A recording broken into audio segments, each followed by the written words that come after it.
بسم اللہ الرحمن الرحیم۔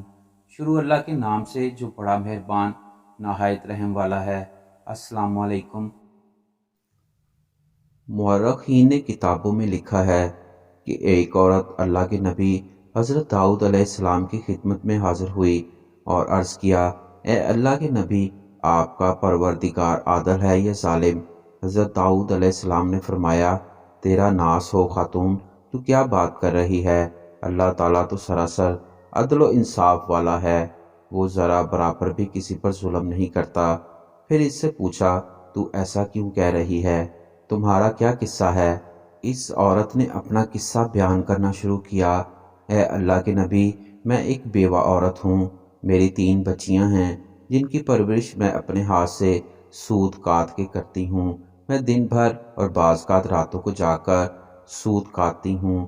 گزشتہ روز اپنا کتا ہوا سوت ایک سرخ کپڑے میں باندھ کر اسے بیچنے کے لیے بازار جانا چاہتی تھی تاکہ اس کی آمدنی سے بچوں کے کھانے پینے کا بندوبست کروں، لیکن اچانک ایک پرندہ مجھ پر ٹوٹ پڑا اور سرخ کپڑے کا ٹکڑا جس میں میں نے سوت باندھ رکھا تھا، اسے گوشت کا ٹکڑا سمجھتے ہوئے لے اڑا۔ میں اسی حسرت و یاس سے ہاتھ ملتی رہ گئی۔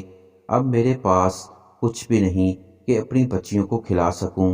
ابھی عورت حضرت داؤد علیہ السلام سے اپنی داستان بیان کر رہی تھی کہ اتنے میں آپ علیہ السلام کے دروازے پر دستک ہوئی۔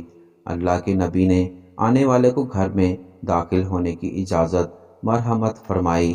اجازت ملتے ہی 10 تاجر یکے بعد دیگرے اندر داخل ہوئے، جن میں سے ہر ایک کے ہاتھ میں 100 دینار تھے۔ تاجروں نے عرض کیا، اللہ کے نبی، ہمارے ان دیناروں کو ان کے مستحق تک پہنچا دیں۔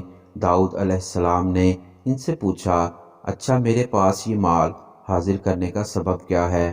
تاجروں نے جواب دیا، اللہ کے نبی، ہم سب ایک کشتی میں سوار تھے، اتفاقاً ایک زوردار آندھی آئی جس سے ہماری کشتی میں ایک جانب سوراخ ہو گیا اور پانی کشتی میں داخل ہونا شروع ہو گیا۔ موت ہمیں سامنے نظر آ رہی تھی۔ ہم نے نظر مانی کہ اگر اللہ تعالیٰ ہمیں اس طوفان سے نجات دے دے تو ہر شخص 100 دینار صدقہ کرے گا۔ اب پانی کشتی میں تیزی سے داخل ہونے لگا۔ ہمارے پاس ایسی کوئی چیز نہ تھی جس سے اس سوراخ کو بند کر سکیں۔ ادھر ہم نے نظر مانی، ادھر اللہ تعالیٰ نے ہماری مدد کا بندوبست کر دیا۔ ایک بہت بڑا پرندہ منڈلاتا ہوا کشتی کے اوپر آ گیا۔ اس کے پنجے میں ایک سرخ رنگ کی پوٹلی تھی۔ اس نے دیکھتے ہی دیکھتے پوٹلی کشتی میں پھینک دی۔ ہم نے لپک کر اس پوٹلی کو پکڑا، اس میں کتا ہوا سوت تھا۔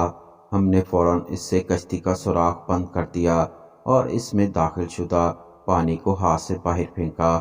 تھوڑی دیر بعد طوفان تھم گیا اور یوں ہم موت کے منہ سے واپس آئے۔ اب یہ صدقے کی رقم آپ کے ہاتھوں میں ہے، آپ جسے چاہیں اسے دے دیں۔ یہ قصہ سن کر حضرت داؤد علیہ السلام اس بیوہ عورت کی طرف متوجہ ہوئے اور فرمایا، پروردگار تیرے لیے بحر و بر میں تجارت کر رہا ہے اور تو ہے کہ اسے ظالم کہہ رہی ہے۔ پھر آپ علیہ السلام نے وہ دینار اس خاتون کے حوالے کرتے ہوئے فرمایا، جاؤ انہیں اپنی بچیوں پر خرچ کرو۔